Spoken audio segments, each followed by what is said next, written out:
Do these look familiar? As part of their campaigns for Tuesday's Illinois primary elections, some politicians passed out literature to get the word out. Ramon Gonzalez, a combined rail operator for the Chicago Transit Authority, said he'd seen volunteers hand out flyers, especially on the CTA trains.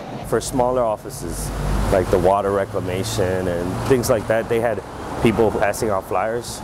I've seen actually in a couple stations at Howard, they had a couple people out there campaigning themselves. Among the politicians flyering for their own campaigns were Governor Pat Quinn and former Cook County Board President Todd Stroger. According to Gonzalez, soliciting is prohibited on the trains, although he believes that Quinn and Stroger had special permission from the CTA.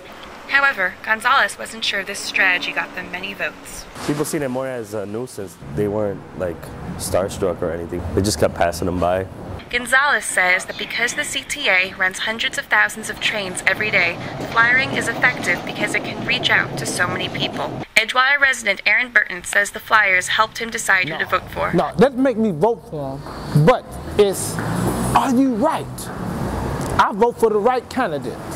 Burton says the flyering helps him determine who is right, but no matter what he decides, he'll still vote every year. I want to participate because we need to know who's in our government, who's running in our system, and who's our senators, and who's our government. It is the right thing to do. Gonzalez didn't vote because he had problems registering, but he says that if he had, flyering wouldn't have impacted his decision at the ballot. In the case of like Stroger and Quinn, their records speak for themselves, and they've actually been in office. If that doesn't do it for you, I don't see how some flyers are going to make a difference. This is Sarah Grossbarth reporting for Northwestern News.